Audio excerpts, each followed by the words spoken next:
Welcome to The Lover's Hole, a Patrick O'Brian podcast. You're with Mike and Ian as we reread our favorite author, Patrick O'Brian, and his Aubrey Maturin canon. Now, this is the point where I would normally turn it over to Ian, but I have to stop immediately for a parish notice. You've listened to many of our episodes that just happen to fall on auspicious days, but none more so than today. I hope you will join me in wishing a happy birthday to my young particular friend, Mr. Ian Bradley, on this day. Thank you, Mike. I appreciate it. Thank you so much. Oh, it's great to be here. A great thing to be doing on one's birthday. Right. Good. From Madrid. Yeah, so I'm sitting in a hotel room in Madrid. Anyway, that's all good. So, Mike, let's talk about where we were last time. We had opened up our slower reread of Post Captain with peace breaking out and our heroes finding themselves ashore at this rented property, Melbury Lodge. They had already noticed, certainly Jack had already noticed, their very admirable neighbor Diana out fox hunting. And that had taken us into O'Brien's introduction of the Williams family to us, the girls and their mother and their cousin Diana. The local seagoing character Admiral Haddock had briefed the Williams family on their new neighbors, Captain Aubrey and Stephen Maturin, saying that maybe Jack was not quite the thing. But Cecilia, one of the sisters, speaking for the whole family, said she longed to see them. So, Mike, that was last time. This time in Chapter 2, Jack and Stephen get to know the Williams girls better in their own right. We have Shakespeare and Dryden and Samuel Johnson and a bunch of others making literary appearances. Jack and Stephen host a ball, and the Jane Austen plot thickens as everyone engages the enemy more closely. I wonder who the everyone is. I wonder what kind of engagement. Mike, I can't wait. This is going to be a big one. I'm really looking forward to getting into this chapter.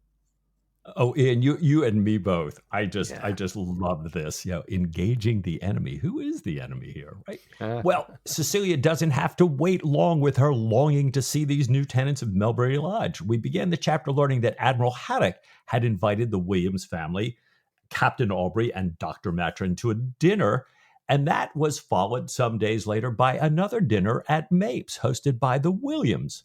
And afterward, the Williams pronounced the pair, that is, to us, Stephen and Jack, to them, Captain Aubrey and Dr. Maturin, excellent young men, most agreeable company, perfectly well-bred, and a great addition to the neighborhood. Now, Sophia thought Stephen looked pale, silent, and in need of feeding, but no one in the family thought that of Jack. He is in excellent form throughout the Mapes dinner party. He's smiling, eating everything placed before him, and wanting to eat some other things that they see him eyeing. He's full of cheerful small talk from beginning to end. And O'Brian tells us even Mrs. Williams felt something like an affectionate leaning towards him, at the end of the evening. Well, after they've left, Mrs. Williams declares it their most successful dinner party ever and says that Captain Aubrey is very much the thing, despite what Admiral Haddock had said. And she points out Captain Aubrey's interest in Sophia, suggesting that all the girls leave the two of them alone together as often as possible. And then she stops and checks to make sure that Diana understands. A dynamic we're going to see lots of here. Oh, it's fascinating as well that she's very, very shallow, right, Mrs. Williams? She's been convinced by Jack Aubrey smiling and telling jokes and eating at least one portion of every course. On the way home, we learned that from the men's perspective, the dinner wasn't quite the roaring success that she's talking about. Jack says, by the time I get home, I hope there's going to be more to eat and some decent wine. He says he's never known a woman with any notion of wine, and he describes the host as having been damned near with the pudding. He was unhappy with the small portion sizes there. Even so, he goes straight into talking about how charming he found the girls. He noticed the grace of the oldest Miss Williams' hand, that's Sophie's hand. He was admiring her fingers as she looked at the candle through her wine glass, admiring Mrs. Villiers' beautiful way of holding her head, her complexion, almost as fine as that of her cousin Sophie's, and her deep blue eyes. And he turns to Stephen, who is scratching himself at this point, not paying attention. Asks Stephen, how old do you think she is? And learning that she's less than 30, Jack talks about how well she sat her horse. And now we get a little inclination of what's on Jack's mind. Despite the fact that he's advertised to the world that he's done with women for now, he says, by God, a year or two back I should have... But how a man changes.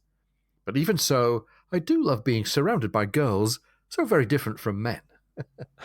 And he notices that Diana's knowledge of naval matters, such as the idea of the weather gauge, that's a work in progress. And he concludes that he hopes to see her again soon. Hopes, in fact, to see all of them again soon. So, Mike, this is all pretty warm in both directions. Mrs. Williams thinks Jack is the thing. Jack thinks the girls are the thing. What can possibly go wrong? Right. Well, in fact, Jack wants to see them again soon. And again, like Cecilia getting her wish, Jack gets his. Mm-hmm. They do see them again very soon. The Williams, who, I'm doing air quotes here, just happened to be passing by, stop at Melbury, soon thereafter. And they are escorted into the hall to, wait for the gentleman. And they hear a powerful voice singing, "You ladies of lubricity that dwell in the bordello, ha ha ha ha ha ha ha he, for I am that kind of fellow." Now, since Diana is the only one that understands the words and is not easily upset, the ladies are unmoved by the song. A pigtail servant guides them into the parlor, which Miss Williams finds disappointingly trimmed, as if it had been spring cleaned that very morning. But they do notice that the chairs are completely squared to one another like a ship's yards, and that the bell is, and I'll quote the text here, 3 fathoms of cable, wormed and served, and ending in a brass-bound top lock. Ian, please decode this nautical phraseology for us. Well, ending in a brass-bound top lock means that the end of it is a pulley with brass on it. Wormed and served. Worming is the process of taking a heavy cable and running twine in the gaps between the bigger fibers in the cable to kind of make it a more even round cross-section. And serving is the process of winding a really thin spun yarn around the outside of the rope to give it a kind of a seal or a handle or a kind of surface effect that you can grip. So on a boat, it's done for finishing off and tidying and preserving the rigging. Here on a bell pull, it's just being done as a decorative way to finish off a piece of rope work. And it's a very, very nautical look alongside the pigtailed sailor servant. I think it's creating the whole ensemble here. Now, as Jack's voice singing the off-color song stops, Diana reflects that, well, maybe somebody else's face is going red. And indeed, Captain Aubrey's face does have some color when he comes in, telling them how neighborly and kind this afternoon visit is and how happy he is to see each of the girls. And Mrs. Williams goes straight into middle-class maneuvering mode. And she says something that's so far from being true. She says, "Oh, we just stopped to ask how the Jasmine is thriving." And if this was a 1970s situation comedy, you'd believe that "how is the Jasmine thriving" must be a euphemism for something. But it's not. It's just her finding a code way of saying, I wanted to pay a call and I don't have to explain particularly why. Jack goes along with it. He invites them into the drawing room, stands over by the fire, says, well, Dr. Maturin is the fellow to tell you about Jasmine. And Stephen, who for now is wearing a very old black coat and rubbing his 3 days' growth of beard, gets up from the pianoforte and bows and stands silently. Now, Mike, this felt to me like a very awkward moment. Stephen not really choosing to engage in the little middle-class deceptive banter here. But never mind, Mrs. Williams charges on anyway. She says, "Oh, a piano, you're musicians. I love music." And she goes on to say in the most shallow way that she really doesn't have a clue about music. Although she usually doesn't notice Stephen because she'd heard from Dr. Vining that naval surgeons are poorly qualified and low paid, she decides to bring Stephen into the conversation anyway, asks him if he plays, and he holds up his music and says he's just been picking out this piece, but the piano is out of tune. Mrs. Williams says, "Not this one, it's a Clementi," and we'll talk about Clementi and pianos in a second. And Sophia says, "Of course, Mama, pianos do go out of tune." Mrs. Williams, the mother, completely denies it. "This is the most expensive piano in London. It's a Clementi. Everybody knows that Clementi's pianos don't go out of tune." And this sounds like a really awkward standoff. But Rescue comes when she adds that her eldest daughter Sophie had painted the piano case in the Chinese style. And Jack says, well, that clinches it then. It would be an ungrateful instrument that fell off having been decorated by Miss Williams. Very gracious little conversational turn by Jack.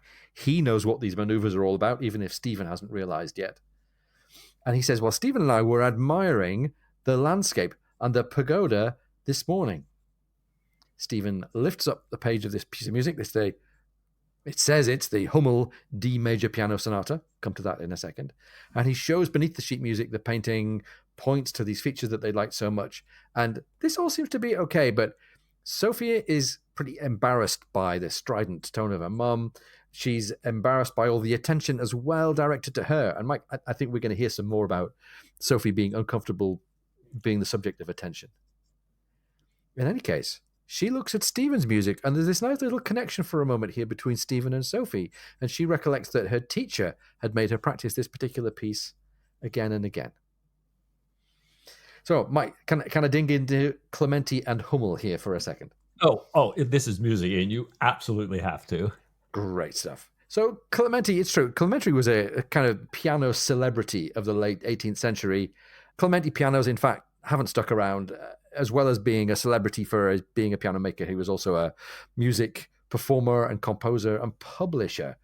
And actually, hardly any pianos of that era were built to last up until the 21st century, so you won't see a Clementi piano now. The piano maker of the age that you might still see around is Broadwood, Thomas Broadwood and Sons, much more likely to have been in a middle-class drawing room in Hampshire, to be honest, but never mind. Clementi being a celebrity, though, highlights why the shallow Mrs. Williams was quite keen to drop his name. In any case, the slightly more interesting name to drop is the one of Hummel, because he's the one playing a piece that is known to Stephen and to Jack and to Sophie, and we're going to come back to this Hummel sonata on a few more occasions. So Hummel was a perfectly reputable late 18th, early 19th century piano composer and composer of a bunch of other things as well, orchestral music and so on. This piece, the Hummel D major sonata, even though it's going to be important through the book, and I think also later on in the canon, is typically for O'Brien a bit of a near miss in terms of its authenticity. Hummel's certainly contemporary. He would have been one of the composers that Jack and Stephen might have bumped into if they'd done their 1802 trip to Vienna. He wrote only 9 sonatas for keyboard. Only one of them is in fact in D major, but he published it in 1814, which is 12 years too late for this timeline. And also the Hummel D major sonata, it has a slow movement, but it's not an adagio, and it doesn't have variations in it. So if we want to find a likely candidate for this really important sort of touchstone piece that involves Jack and Stephen and Sophie, we have to look for another Hummel sonata. Better than the D major later one might be the F minor sonata. It was written in Vienna around 1807, so still not perfect, but at least it's a bit earlier.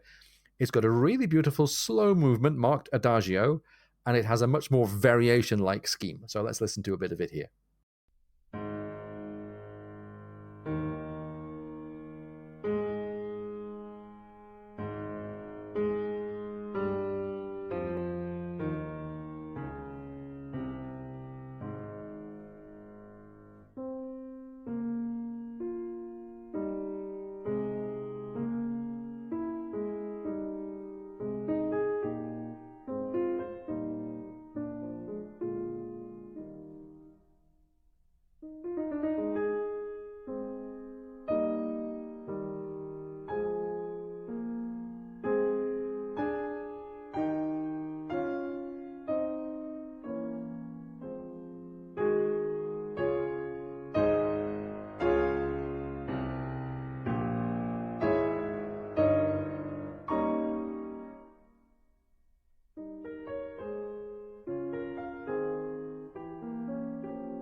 So there you go, Mike. Nobody knows for sure which Hummel sonata O'Brien might have had in mind. Probably doesn't matter. If you're interested, why not delve into all of them?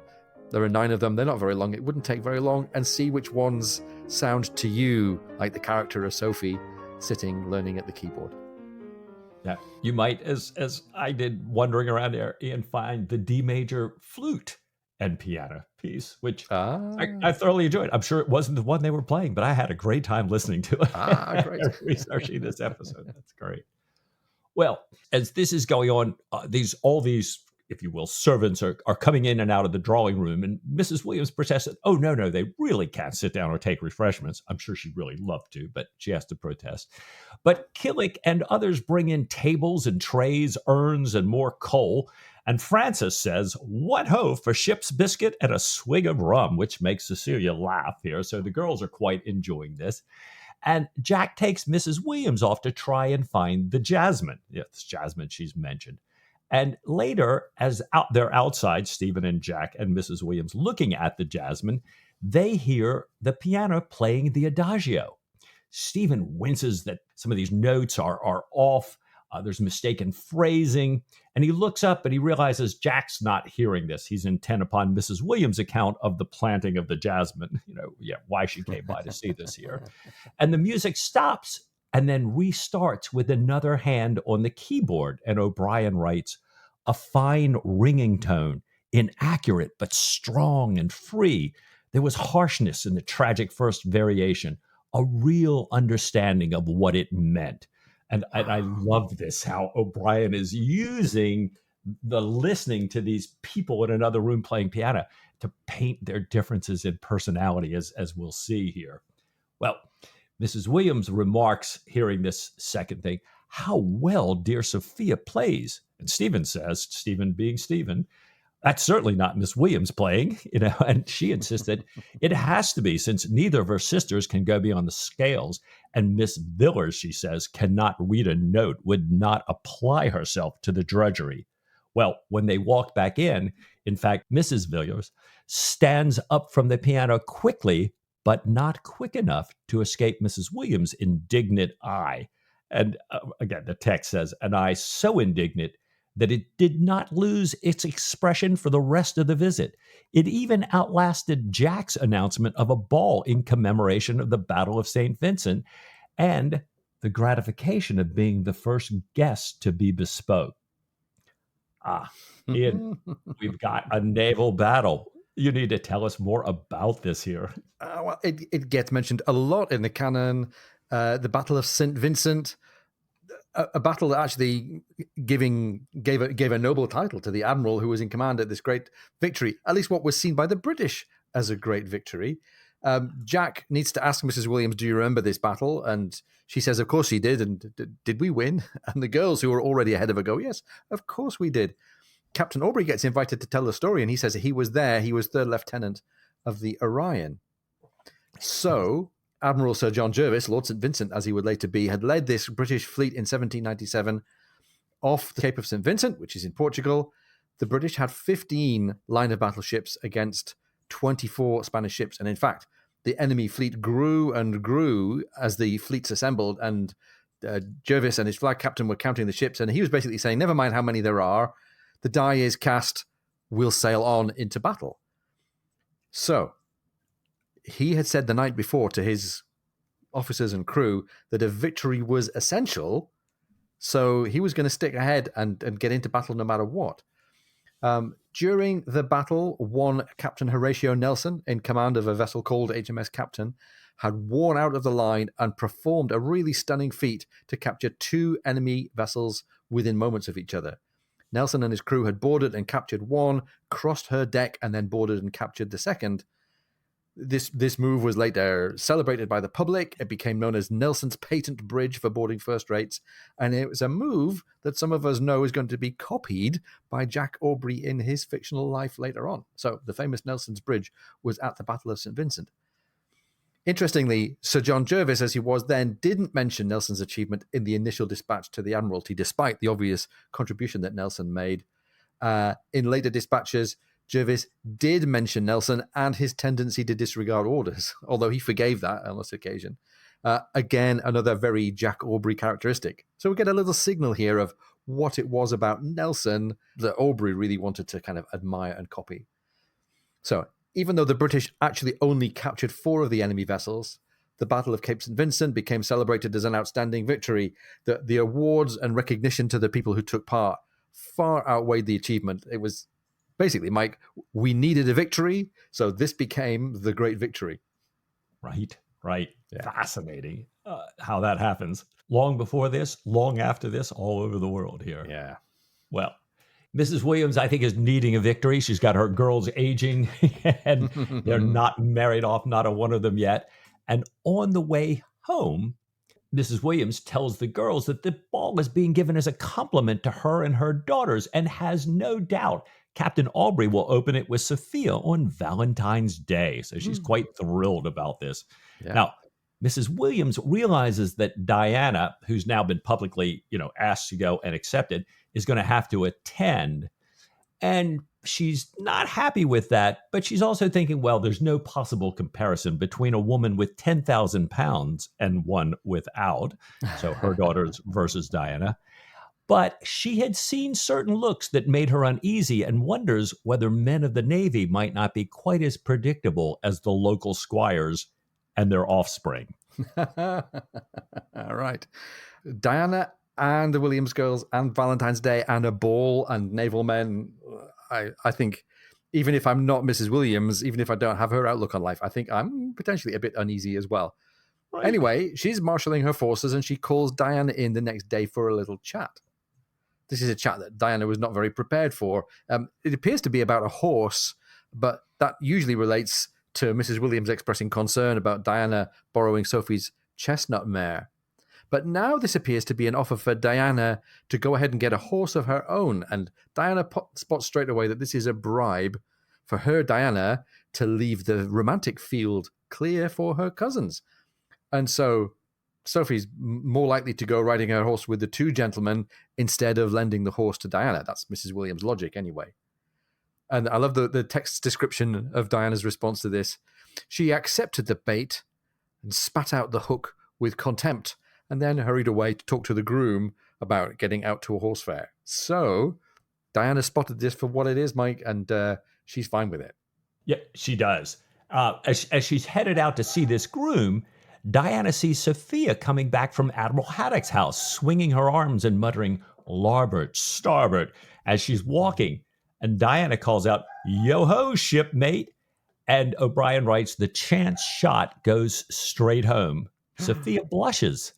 Sophia had been over at the Admiral's library, the naval library, to kind of get a little intelligence. While she had been looking, the Admiral had surprised her there and pulled out the volume he thought she'd be looking for and said that Miss Diana, had been there long before her.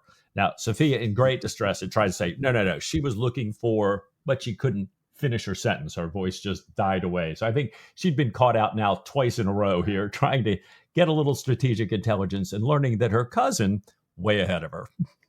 Right. So the girls are quite keen and they're making their maneuvers. Mrs. Williams is quite keen and she's been trying to sort of sweep Diana's competitive spirit out of the way. But as time goes by, she doesn't really feel that the acquaintance between Captain Aubrey and Sophia is maturing quite at the pace that she'd like. Jack seems very friendly, but seems just as happy with Frances, the younger sister, as he is with Sophia. So Mrs. Williams begins to wonder if he perhaps isn't really quite the thing, to go back to this phrase again. And what she means is she's not sure whether he fancies girls or not, whether those strange tales, she says, about sea officers might possibly be true in this case.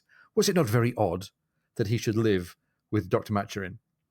Well, Mrs. Williams, I'm pretty sure your gaydar is way off beam there, but never mind.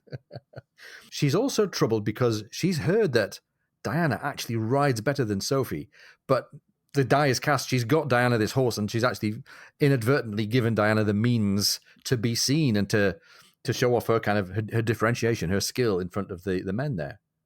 Sophia won't tell her now how she's feeling about this possible romance with Jack Aubrey, and doesn't listen to her mother's advice to put herself out there more, to redden her lips before she's coming into the room. So, Mike, it seems that Mrs. Williams is going to have to find some new maneuvers here if she's going to ensure the chance of closing the deal with Jack Aubrey. Right. She's a little unsure, but O'Brien tells us that Mrs. Williams, had he seen Sophia and Diana both riding in the next fox hunt, would have been even more concerned here.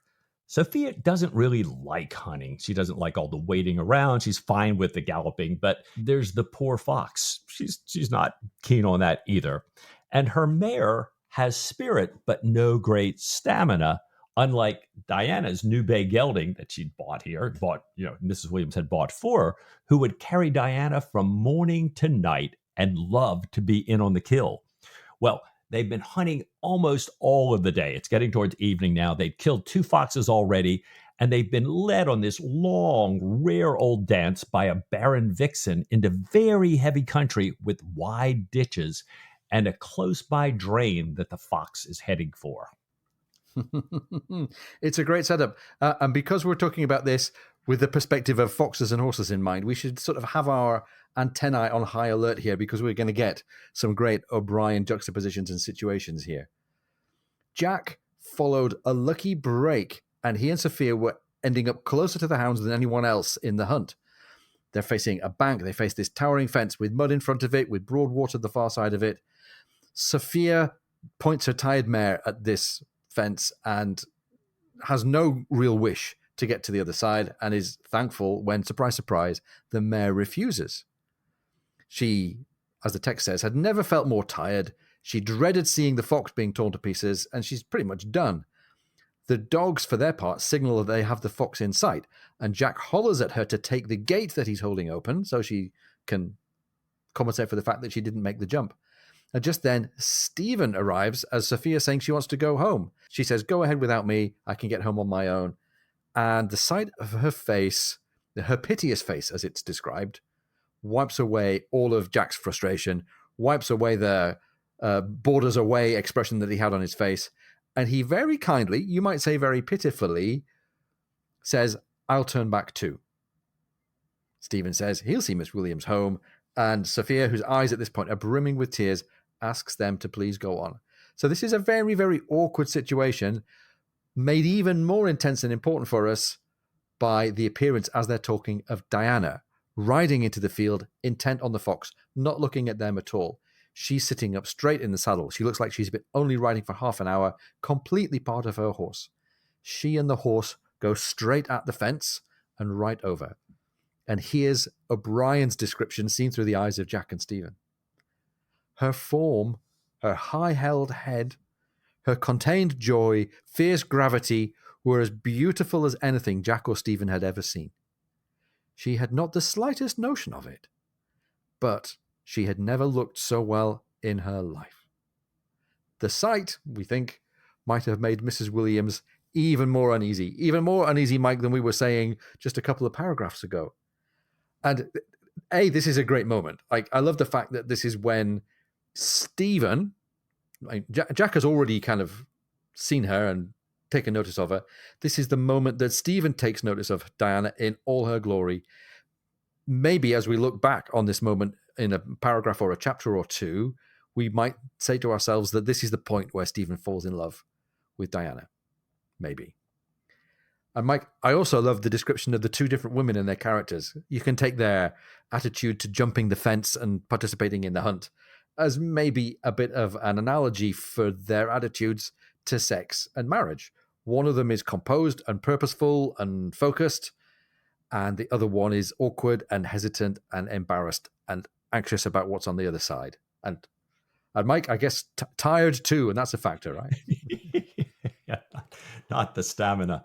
Oh my gosh, Ian, all right. Before we stick our feet in our mouths, perhaps we should take a little break here, right? I think that's a very good idea. I agree with you. I do think from the piano playing through the fox hunting, we're just seeing, and in their background stories, real differences between these two women who are standing out so much in these opening chapters. Fantastic. As you say, Mike, let's take a moment, maybe a cold shower, and we'll be right back.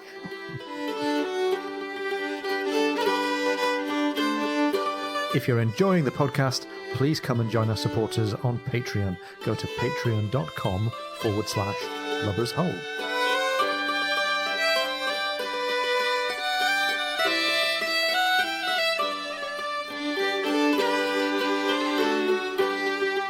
Welcome back. Hope you dried off from your shower. Well, Mrs. Williams hasn't seen this, but she hasn't stopped working to get Diana out of the way. No. She's, through a number of calls, arranged to have a half-mad cousin left unattended so that Diana will have to go look after him and only be brought back the day of the ball by one of the captain's guests. So Diana's going to be out of the way, but before she's left, Cecilia, she tells Di, their nickname for Diana, that Dr. Matron is waiting for her. And she notes that he's wearing a new green coat with a black collar and a new tie wig she thinks he bought on his recent trip to London. She tells Di she's made, obviously, another conquest. Diana tells her to stop peering from behind the curtain like a housemaid and asks to borrow her hat. And Cecilia says he's looking so much better. He'd almost be handsome if he held himself up. Mrs. William, who's peering from another window, says, yeah, he's such a fine conquest, a penniless naval surgeon, someone's natural son, and a papist, and chastises Sissy for saying he's a fine conquest. Well, there we go, Mrs. Williams. Aren't we coming to love you more and more? Mike, we're getting a bit of familiarity creeping in here. Everybody's starting to call each other by short forms of their names and nicknames. And I love what we get next, which is dialogue between Stephen and Diana. And it's their own particular, very intellectual form of familiarity. Outside now, Diana says to him, "Good morning, Maturin." And she goes on to say that she hopes she hadn't kept him waiting. She compliments him on his neat cob. That's a very kind of stout but kind of compact horse. "Good morning, Villiers," says Stephen. "You're late. You're very late." "It is the one advantage there is in being a woman. You do know I am a woman, Maturin," she says. "I am obliged to suppose it, since you affect to have no notion of time, can't tell what o'clock it is.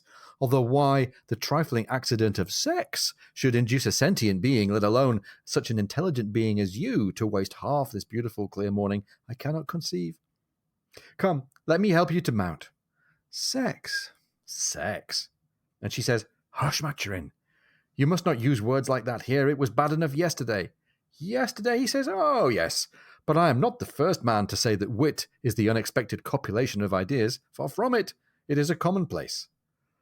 And the fantastic button on this fantastic conversation comes from Diana. "As far as my aunt is concerned," she says, "you are certainly the first man who has ever used such an expression in public."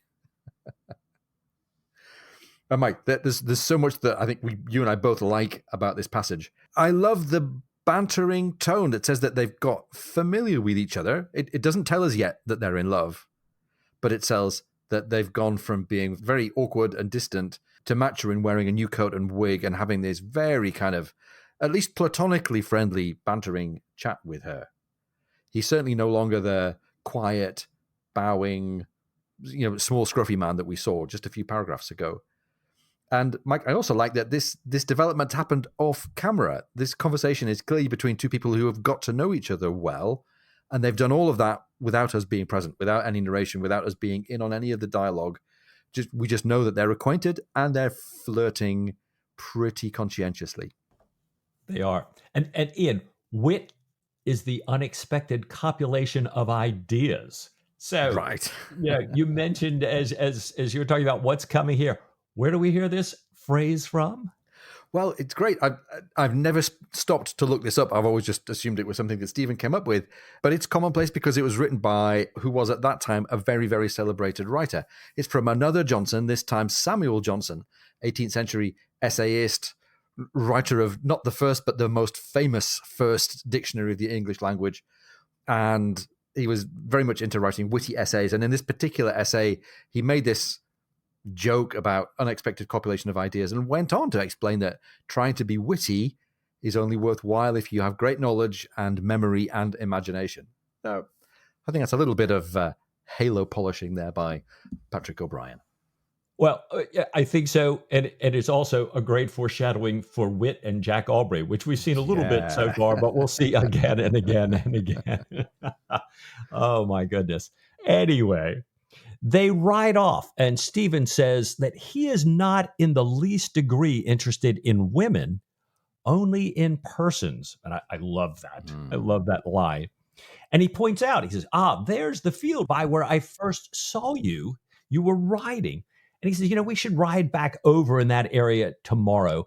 There's a congregation of multicolored stoats. I would really love to show you.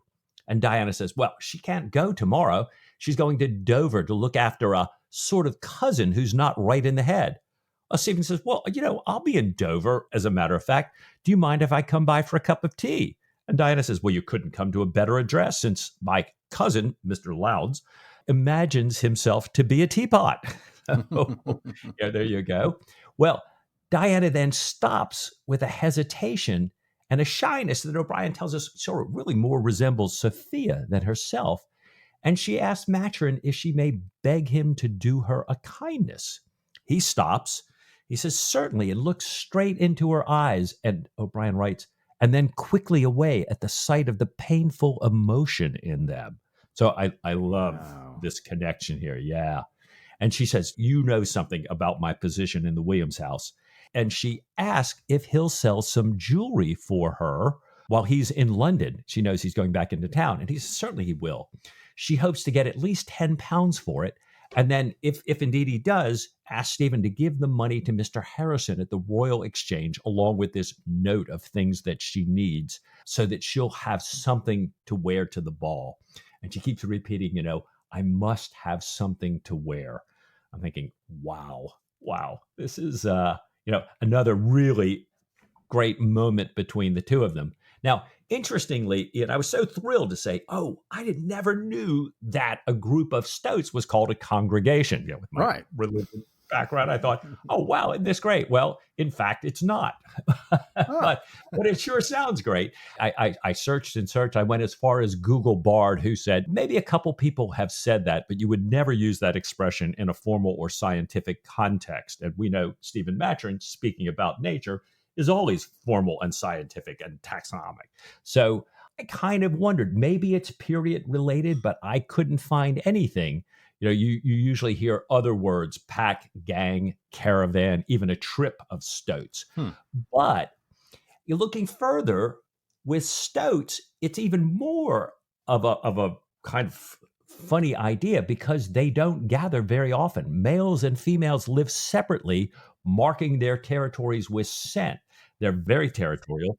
They're solitary hunters, and they rarely gather except for mating or in the case of a mother raising the young here. So I kept thinking about this and going, wow, clearly O'Brien is doing something with this here. Yeah. He hasn't used congregation for no reason. He hasn't used stoats for no reason.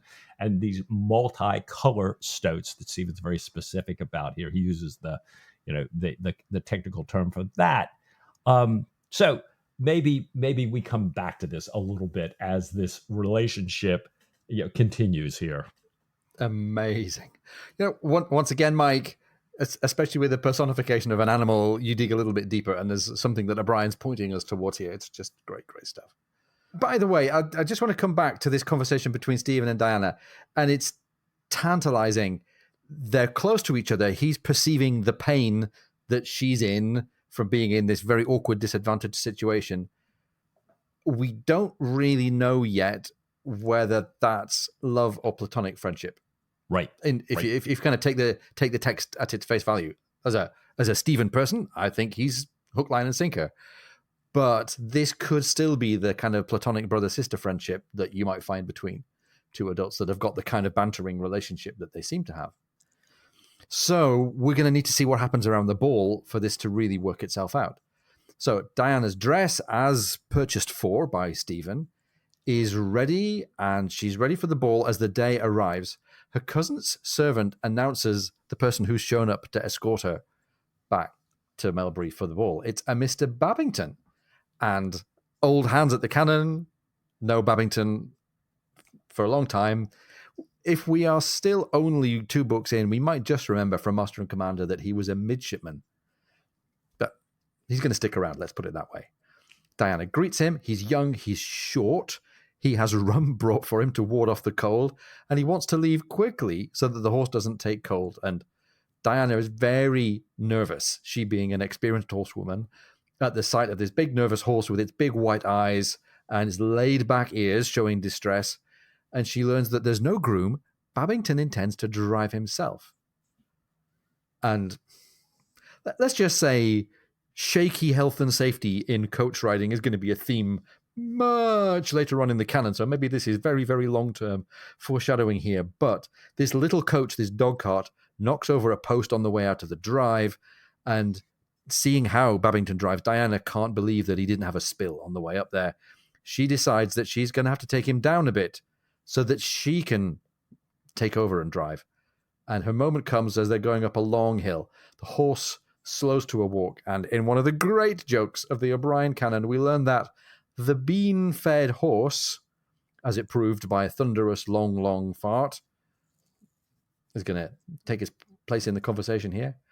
I beg your pardon, says Babington in silence. Diana says, that's all right. I thought it was the horse. Insert laugh line here. And she sees that this put down has settled his hash. By the way, this was an old and familiar joke long before Patrick O'Brien put it in the book, but it's brilliant. She thinks that has settled his hash. So now she thinks she can move in and show him how they drive in India. So she takes over the reins and the whip and settles the horse in. And Mike, we're reading through at the slower pace. So just this once, I thought, let's go find out what bean-fed horse might relate to. Lots of you know this already, I think. It's a quote from Shakespeare. It's a quote from A Midsummer Night's Dream, Act 2, Scene 1. When I a fat and bean-fed horse beguile, neighing in likeness of a filly foal, and on her withered dewlap pour the ale, a merrier hour was never wasted there. There you go, Mike. It's Shakespeare. It's funny, Ian. I have to say, I've been around farting horses all my life, some bean-fed, and never once was put in mind of Shakespeare. But now I always will be. Oh, well, having settled the horse finally, Diana decides, okay, she's kind of, brought Babington down.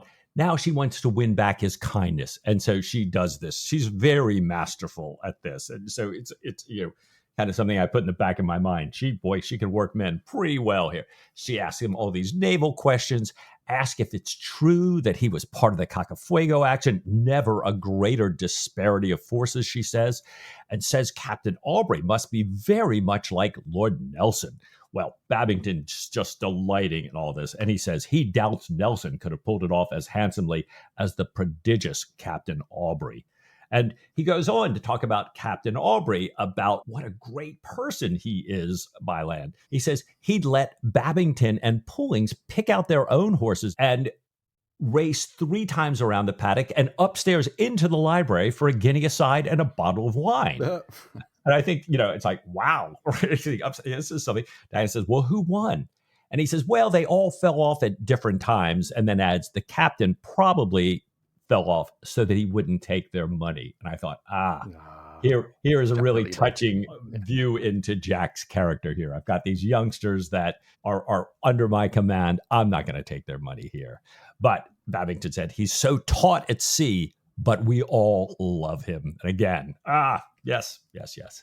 Well, they stop for a meal and to change at the inn. They're getting close to the ball here. And Babington says if he knew he was bringing her, the prettiest girl he's ever seen, he would have brought a pincushion and a bottle of scent to put in the room for her. Well, she tells him, he's a fine figure of a man, and she's glad to be under his protection. And O'Brien writes, Babington's spirits mounted to an alarming degree. That's alarming to us. Never mind alarming if Mrs. Williams had been on the scene. Right. Oh, bless him. We love Babington. So it's the evening of, they arrive at the ball, and the text says, 24 naval eyes admire Diana. Her piratical dash and openness, is how it's described, is very attractive to sea officers. And to be fair, the sea officers are also very much attracted by most of the other women there as well. There's Sophia. She's in a pink dress with a gold sash. She opens the ball, dancing with Captain Aubrey. Bit of a victory there for Mother Williams. Diana tells Stephen that Sophie's lovely, that there's not another woman to touch her. She'd give her eye teeth, she says, to have Sophie's skin. And Stephen puts across this very kind of genial, detached point about women are superior to men because they are able to have an unfeigned, objective, candid admiration for good looks in other women. a real pleasure in their beauty. And I think he's true. I think that's still something that women are good at. He noticed then that Diana, or really he points out then that Diana's wearing this very elegant dress, and he then has heard other women saying so, that they admire Diana's dress. She's made no concessions to Mrs. Williams in the dress since, as the text says, it was understood that at a ball, any woman was allowed to make the best of herself.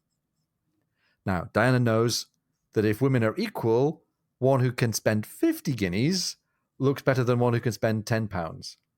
And Mike, I wonder who that's for. Is that the thought that Jack might find Sophia prettier because she's from a wealthier family? Or is that just justifying Diana's decision to invest a little and speculate in the value of her gown and her look here? Yeah. It's certainly, we can kind of see why this was so important. She's thinking, I'm going to be at a disadvantage anyway. Let me see if I can at least, blunt the odds just a little bit. Well, the dancing begins. The hall is decorated with bunting, and the signal engage the enemy more closely, which, of course, only the seamen understand. And in addition to all the neighborhood, the text tells us that there are faces from Portsmouth, Chatham, London, wherever the peace had thrown them ashore. So all these great sailors that Jack knows, they're determined to enjoy themselves and are succeeding to admiration, O'Brien tells us.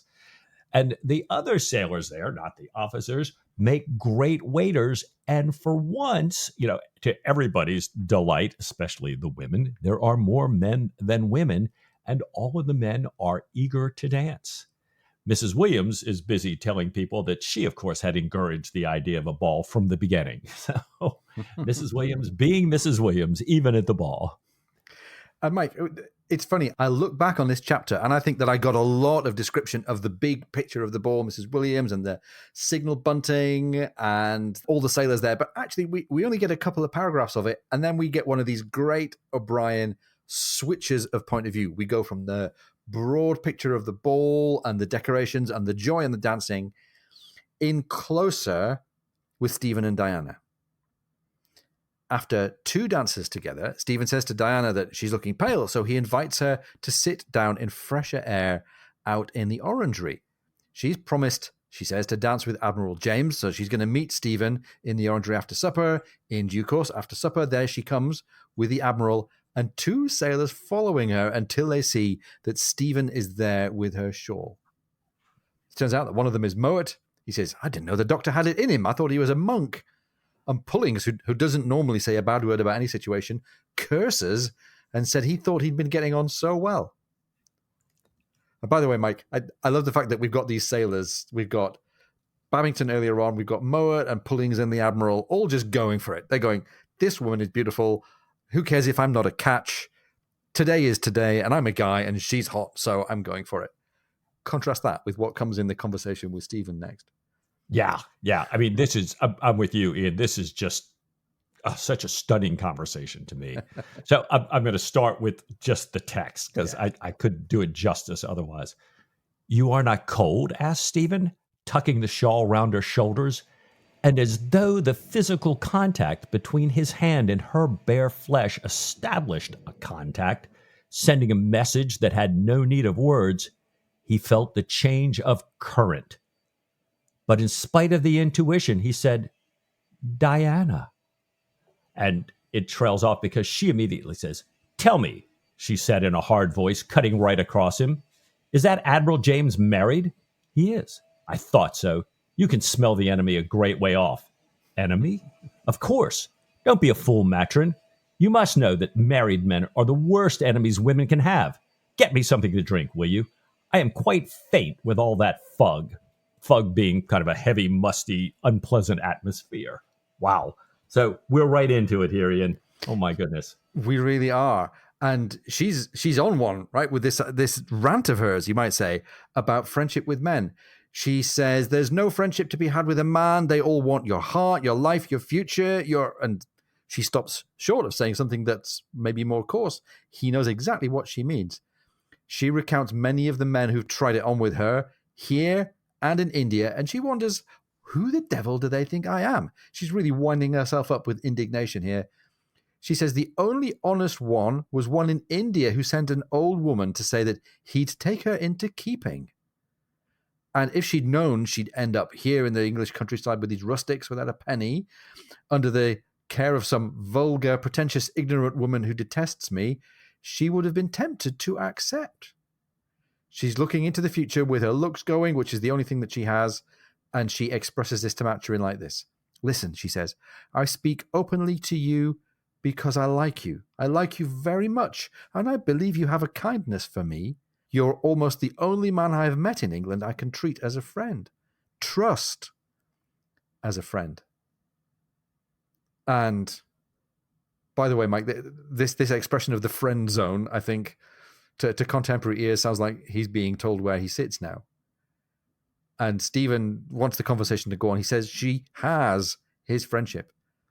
And after a long pause with some lightness, he says he's not being completely just. She's wearing, as he points out, a dress that would inflame St. Anthony, a dress that provokes men, and then she complains that they're satyrs if the provocation succeeds. She says if he's saying that she's provocative, and she's kind of stirring a little bit for an argument here, he says that's exactly what he's saying. He doesn't think she knows how much she makes men suffer. In any case, he goes on to critique her argument, her rational logic. She's arguing from the particular to the general. Not all French waiters have red hair. And she says, well, they all have red hair somewhere about them, and it shows sooner or later, which is also a funny connection back, Mike, to Diana's observation somewhere else in the chapter that Sophie didn't know that men had chest hair. But never mind. Let's put the waiters and the hair and the chests to one side. We're here with Stephen and her. Yeah. She believes that Maturin is an exception. Being able to confide in him is a great comfort to her, she says. She was brought up among intelligent men and misses them, so she's so glad to be able to speak freely to him. Stephen says, well, Sophia is intelligent, and Diana asks if he really thinks so, saying she does have a sort of quickness, but as the text says, she is a girl. We don't speak the same language. And Diana goes on to say that she's beautiful, but she knows nothing. How could she? And Diana says she cannot forgive Sophia her fortune. She says it's unfair. Life is just so unfair. And Stephen runs off, brings her an ice. And Diana says the only thing a man can offer a woman is an equal marriage. She says she only has about 4 or 5 years left, and if she cannot find a husband by then, and then she trails off saying, but where can one be found in this howling wilderness? And then I'm really struck by this, Ian. She says to Stephen, do I disgust you much? I mean to put you off, you know. Oh, boy. Now, I think it's becoming clear that this is not just two kind of grown-up teenagers bantering with each other. There's some real emotion and there's some real edge to this conversation. Stephen says, I'm aware of your emotions, Villiers. You do not disgust me at all. You speak as a friend. You hunt, and your chase has a beast in view. And Diana, who's noticing the literary allusion that we'll dig into in a second, gives him a little well done, Maturin. He goes on to ask if she insists then on an equal marriage. She says, at the very least, I despise a woman so poor-spirited and lacking in courage as to make a mésalliance, a marriage to a person of lower status. And she noted that there was a smart little whippersnapper of an attorney who once had the infernal confidence to make her an offer. She was mortified. She says she would rather look after her mad uncle, the teapot, for the rest of her days. And Mike, this is another one of those great literary moments. Let's dig into this for a second. Your chase has a beast in view. We've heard it before. I know for sure we're going to hear it again. Tell us a bit about where this comes from. This, like you said, was a line in Master and Commander. We'll hear it again. As you say, O'Brien makes many references to the work of this English poet and playwright, John Dryden, who was England's first poet laureate in 1668. Yeah. The specific line comes from a satirical poem called The Secular Masque, written in 1700, reflecting on the turn of the century. It's actually put as an addition to a comedy written in the earlier 17th century, but the primary characteristics I think are really telling here. They're Greek gods. Diana, first and foremost, the Roman goddess of hunting and chastity, interestingly. Yeah. Mars, the god of war, and Venus, the goddess of love. And in the poem itself, These are kind of used to tell a satirical story about changes in the prior age. So they're referring to specific people and parts of British history in the 1600s. But this line is spoken by Momus, the Greek personification of satire and mockery, who says, pointing to Diana, "Thy chase had a beast in view." And then she points to Mars and says, "Thy wars brought nothing about," points to Venus and says, "Thy lovers were all untrue." And Ian, this line is repeated in a chorus of everybody at the very end. All of a piece throughout. Put a pin in that line. We'll hear it again and again. All of a piece throughout. Thy chase had a beast in view. Thy wars brought nothing about. Thy lovers were all untrue. 'Tis well, and old age is out, and time to begin anew. So, oh my gosh, I think we could wail on this all day long. Really, a great setup to this budding, situation that's brewing here. Oh, it's great. And it takes us into the different attitudes and prejudices of the different characters. It takes us towards what O'Brien thinks are the benefits and the futility of some of the things that they're pursuing. It's fantastic. We dug into this last time, I think, certainly when we were reading HMS Surprise. As we've noticed, lots of the allusions and literature that we're getting here, at least from British literature, is from the Enlightenment. We're not dealing with any of the what you might call immediately contemporary romantic literature. We're not dealing with Keats or Shelley or any of those other guys, which were in any case a little bit later in the 19th century. All of Stephen's influences and all these quotations that O'Brien is bringing for us on Stephen's behalf are from the age of the Enlightenment, with this very dispassionate, rationalistic point of view. And Stephen's love affair with Diana, I think, is being talked about in this very intellectual way. It's not expressed in a romantic way at all. And I was musing on this, on the very rationalistic, high-minded point of view that Stephen has about his love for Diana. And so I went looking in the complete text, which you can search online, how many times does anybody at any time say the three words, "I love you"? And the answer is only 3 times. They're all between Diana and Stephen. They all have a but or a reservation next to them. And they put Stephen on the defensive and put him at a disadvantage. So this idea of romantic love is something that Stephen's not even going to be able to really reliably put a name to. In contrast, he's able to talk about things in an enlightened way, but that's handicapping him. So it seems to me that whereas Jane Austen, O'Brien's kind of idol in this respect, Jane Austen was really partly about satirizing the British middle classes' cold and awkward and transactional approach to love. O'Brien, though, is doing a similar but different thing. He's exploring, I think, all the way through the canon, the consequences of being stuck in this detached Enlightenment perspective, of only being able to talk about relationships through this very Enlightenment, detachment, this very kind of analytical style, which is great for maintaining kind of emotional safety when you're Stephen Maturin. But I have a feeling that it's going to have some costs and concerns in the long term. Isn't it interesting as we think about all the people who've talked with and known O'Brien a little bit? I wonder how he talked about and thought about all of that. Yeah. Wow. Yeah. Wow. If only we had a biographer to talk to. If only. Stephen asked Diana to define her beast, this beast that she has in view. In other words, who is it that she's looking that she'd like to be married to? And Diana says that he must have money, some sense, not be deformed, not too ancient. It would be nice if he could ride a horse, and someone who doesn't get drunk. And she notes that that's one of the things that she likes about Maturin, saying that Captain Aubrey and half the other men here will have to be carried to bed tonight. So Stephen asks her then if it might be a bit late for her to think about Jack Aubrey. He has the impression that in terms of the Sophia-Jack relationship, that tonight might be decisive.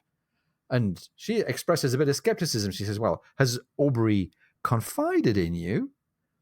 He says she would never speak to him as if she thought he was a tattletale. So he's kind of pushing back at her, saying, I'm not the informer. And Diana says she thinks he's wrong about Jack and Sophie. The captain may well make his declaration, she says, but Sophie's going to need longer. She's afraid of marriage. we're reminded of the fact that she, her horse pulled up and she shied away from jumping over the fence. She had cried, and we talked about this a moment ago, she had cried when Diana told her that men have hair on their chests. She hates being manipulated by her mother. She's strong-willed, and it will take a lot to move her. She's not afraid, says Diana, of being left on the shelf. So these are all her reasons why she thinks Sophie's not going to be such a pushover for Jack as everybody seems to think. Stephen then says, well, do you think that Sophie is in fact attached to Aubrey? Do you think there's any commitment, any love there? Yeah.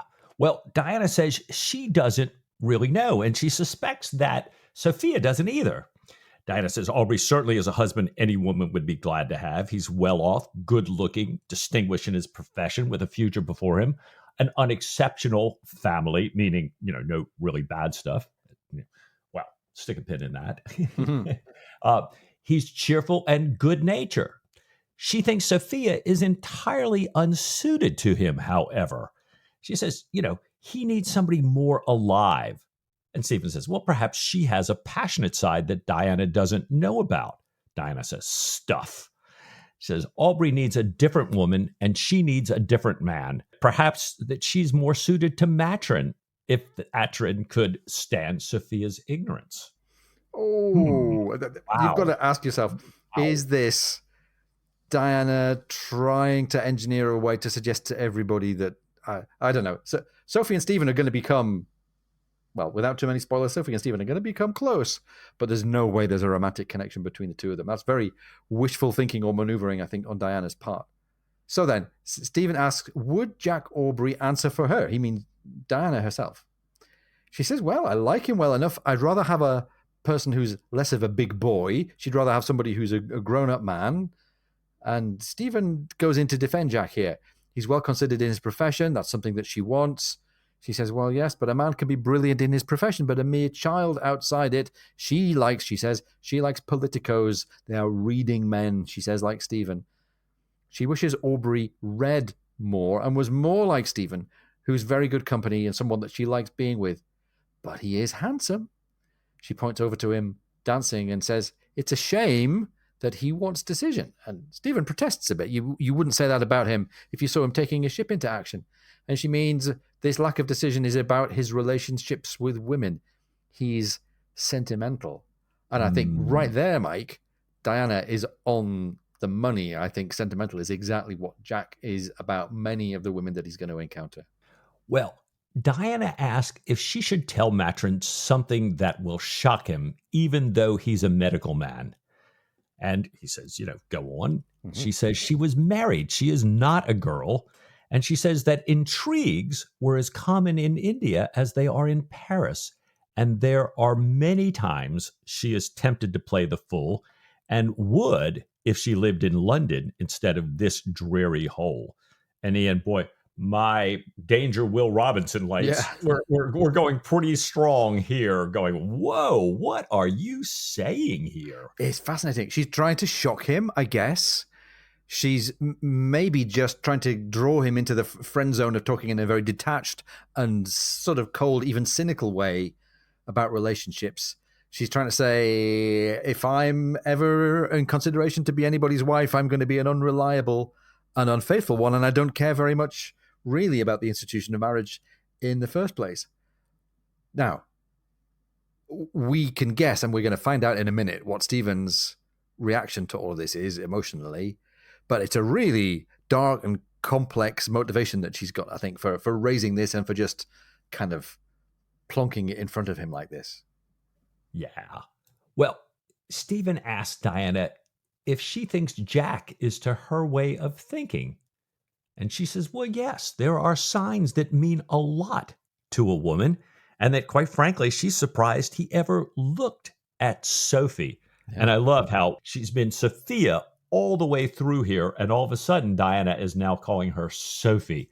So, Sophia's so beautiful, she could be touched and everything. Now it's Sophie. Wow. So we've changed tenor here. I love how O'Brien uses little things like this in telling a story.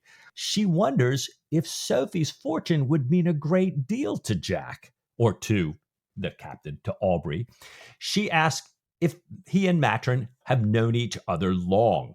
And she says, you naval men probably have known each other forever. And Stephen says, no, he's no naval guy.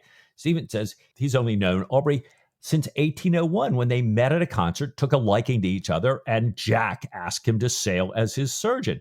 Being penniless, he says, he accepted. So, boy, Stephen is being quite forthright here, knowing that, boy, he is absolutely saying, yeah, I'm not checking your boxes, even though there are all these things that you like about me. But he says he does know Jack well enough to say that as far as him being interested in a woman's fortune, he can say that he's never known a man more unworldly than Jack. In other words, I don't think that is going to be the thing that gets to him. And then Stephen asked if he should tell Diana something about Jack. And she says, oh, do tell. So here it comes. But by the way, I love this because Stephen is absolutely on the money here about Jack. He's not on the money about himself, and I suspect he lacks perspective a lot about Diana, but he's got some great insight into his friend Jack. Some time ago, he says, he had an unhappy affair with another officer's wife. She had the dash, the style, and the courage he loves, but she was a hard, false woman, and she wounded him very deeply. So, virginal modesty, rectitude, principle, have a greater charm for him than they might otherwise have had. Ah, says Diana, yes, I see now. And you have a crush for her too? She's asking Stephen whether he fancies Sophie. It's no use, I warn you. She would never do a thing without her mother's consent, and that is nothing to do with her mother's being in control of her fortune. It is all duty. And by the way, Mike, there's another big theme for the next 19 novels. It's all duty. Well and done. She goes on, you would never bring my Aunt Williams round in 1,000 years. Still, you may feel on Sophie's side. And Stephen's very cautious about this. He says, I have the greatest liking and admiration for her. But no tendre, she means no tender loving. He says, not as you would define it. But I am averse to giving pain, Villiers, which you are not. She stood up straight as a wand. We must go in. I have to dance this next bout with Captain Aubrey, she said, kissing him. I am truly sorry if I hurt you, Maturin. End of chapter 2. Wow. That ending. Oh my gosh. It just blew me right out of the chair. Wow. Yeah. And the fact that she, bam, pops up when, he's being so honest. And then she really puts the needle to him and kisses him. It's like, And Mike, I was saying earlier on, what had Stephen fallen in love with Diana when he saw her take the fence? Well, probably based on this. By the time we get to this exchange, he is both being inspired and wounded by her in equal measure. He's on the hook. None of us reads this and thinks this is going to end well, but Stephen Maturin is in love with Diana Villiers right here. Right. Boy, and I'm thinking to myself, last chapter, we were simply introducing the Williams family. Yeah. And perhaps somewhat unlike a Jane Austen novel, we are deep. We are miles deep into the characters, of the main characters of this story, and that tension that you talked about. Oh my gosh, it's building very quickly, very quickly. And it's funny. We were talking about this. This is one of the moments when people become part of Team Stephen. He's gone from being the awkward person who elbowed our hero in the ribs and kind of was a hanger-on during his cruise in the Mediterranean, to being somebody who we care about. We see a lot of this opening couple of chapters of this novel through his eyes. I can get alongside that. It's interesting, though, that I can't get alongside Diana yet. Like, we're clearly going to be interested in her. She's unbelievably attractive to Jack and to Stephen. But I haven't seen her do anything yet, Mike, that suggests to me that she isn't simply shallow, wounded but wounding, rather kind of feckless woman. Well, and it is interesting because for those of us listen to us talk with Rachel McMillan about Diana earlier, as we went through the canon, I understand Diana's need to make her way in this, at the time, very unfair world. Yeah. But But I'm moving from a very early admiration in her horsemanship and the fact that she's got perseverance and stamina and everything to something, somewhat less so at the moment, like you. I agree. And as always, such a feature we saw in Master and Commander, we're seeing here. I'm glad that with all this very serious, really engaging stuff, we also have these bits of classic Patrick O'Brian humor thrown in. Babington and Diana's interaction and the horse scene. I find myself giggling all the time on some of that stuff here. Wow. It is great, isn't it? The language is great. The writing is great. It's reminded me as well of the chapter in Master and Commander where we had the big, long conversation between James Dillon and Stephen. It's playing a similar role maybe to this big, long conversation between Diana Villiers and Stephen. You could easily have put at the end of this chapter, at the end of that conversation, James Dillon's closing sentence. I don't know if you remember it. We understood one another better before ever I opened my mouth. It is one of those conversations that takes us, the reader, forward, but it really hasn't helped the two protagonists. Oh, wow. I love that. What a great insight. Yeah. And I'm with you too. This, this Stephen and Diana interaction here, all the things going on between them, the fact that she keeps saying, I mean to put you off. Shall I tell you something that I should shock you? I mean, it's almost like you were kind of saying, it's like Diana saying, are you noticing this radioactive sticker that is, emblazoned, get past, my looks and look at this radioactive sticker here. And clearly, she keeps repeating over and over how in all the ways he's the guy, all the things she values, and clearly reinforcing that he does not fit any of her descriptions of her beast. Yet she's clearly very attracted to him. She keeps saying, love in a cottage, be damned. But at this point, and maybe that is, because Stephen can't offer any more than that, she can't quite make the leap here and knows, like you said, that she wouldn't be true even if she did here. Well, I kept thinking about how Stephen longs to show her this congregation of multicolored stoats. And I was remembering that stoats are often multicolored because they change their coloring over the year. They have different colors for mating. They're white in the winter, but they have a black tip on their tail to kind of confuse predators.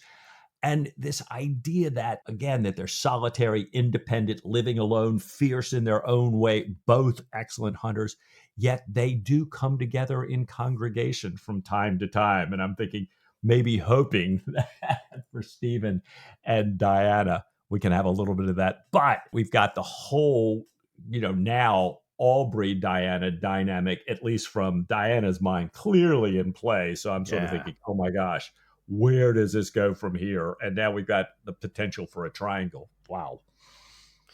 It's great. I mean, you talked about the setting up the tensions and the rivalry and the uncertainty. We've got lots of it now.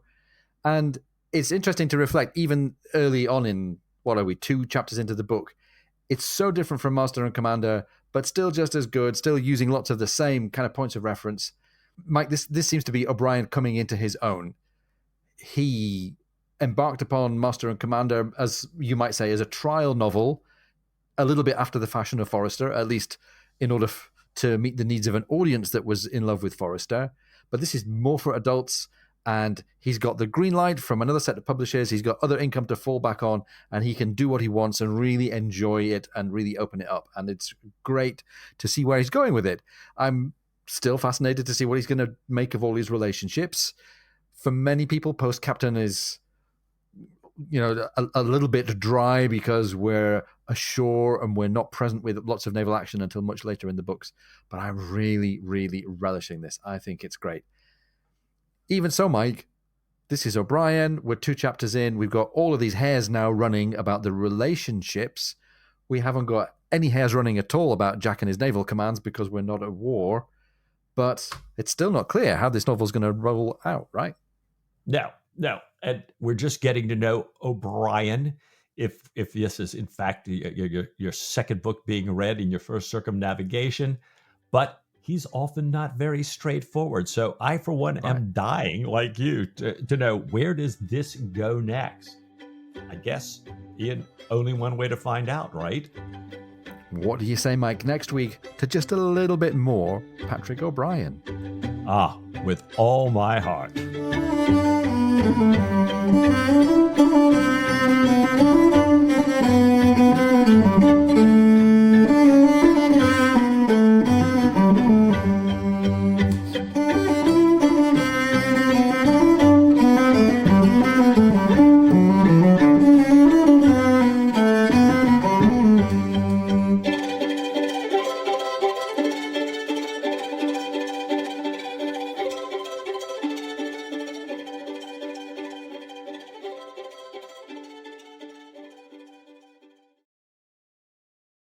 Mrs. Williams thinks Jack is the thing. Jack thinks the girls are the thing. What can possibly go wrong?